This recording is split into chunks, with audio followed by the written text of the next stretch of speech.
border. She had just thrust her 3-year-old daughter into her husband's arms as they jumped from a car and made a desperate attempt to run from their Hamas captors. Yarden's husband and young daughter eventually did make it back to the kibbutz, but were separated from Yarden.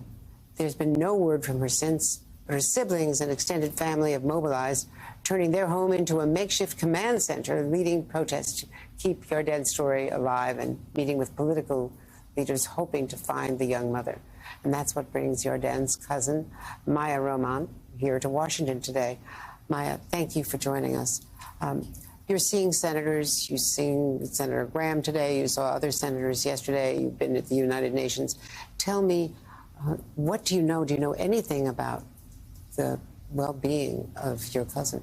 We know nothing, and that is actually one of our first requests, is to try and get a sign of life from the hostages, which is something that hasn't happened so far. So there are over 200 hostages, women, children, and we don't know what state they're in, which is just awful. A couple of days ago, we learned that Shani Luke, a young woman who was at the festival, who also has a dual German citizenship, was discovered to be dead since the attacks. So for the past 3+ weeks, she's already been dead. And her mother was with me in Berlin, advocating for her and talking to congressmen and talking to the Bundestag and trying to make to bring Shani's case to the public.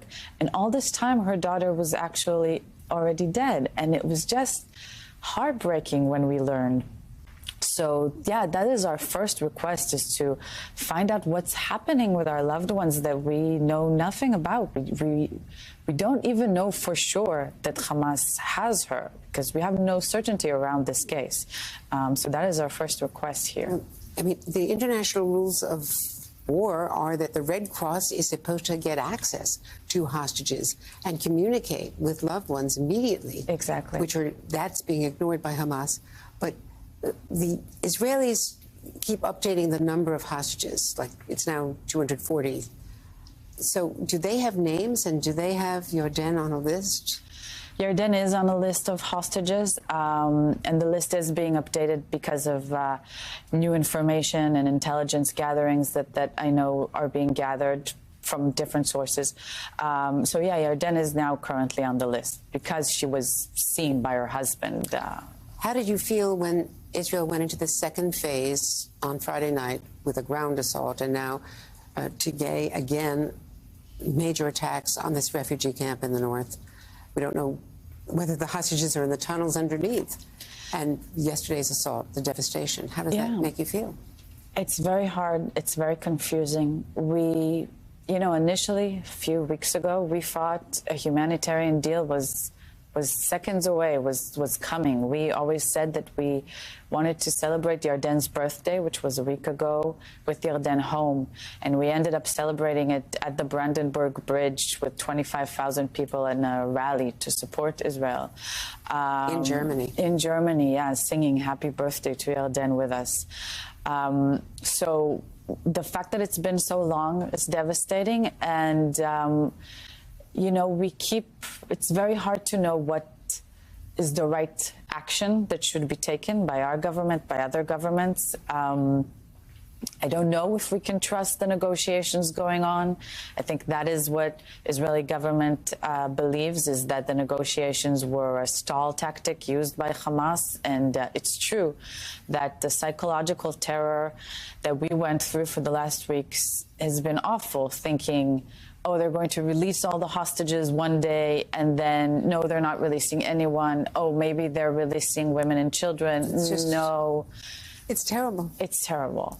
So the ground assault is concerning, but again, I don't know what is the right solution. Netanyahu says that's the best way to get them, because they have to get to the tunnels. But the air assault is cratering the tunnels. Yeah, so again, we really don't know. All I can do is hope that everyone involved remembers that those are our loved ones there and really are doing everything they can to bring them back to us. How is your husband and the baby, the 3-year-old, doing? They're doing amazingly well, considering. Alon is very dedicated. He's a very dedicated father, and he has an amazing connection with Geffen. That is how he was able to hide for over 12 hours with this 3-year-old child without her making a sound.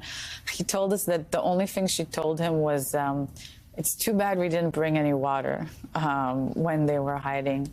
And she is amazing, but you know, you can tell that she's going through something that no child should have to go through. She sometimes cries out for her mom and sometimes doesn't mention her at all because she feels that, you know, it's not safe to talk about yet. So she's amazing, and in many ways, she keeps us all going. At home, we're all together. The war room is at our house where they are. And she reminds us, you know, a few days ago, she told one of our friends that she misses her mom. And she told her, yeah, we all miss her. And she said, yeah, I know. That's why everyone is here on their laptops all the time looking for her. And it was amazing that she just knew that that's what we're doing all this time.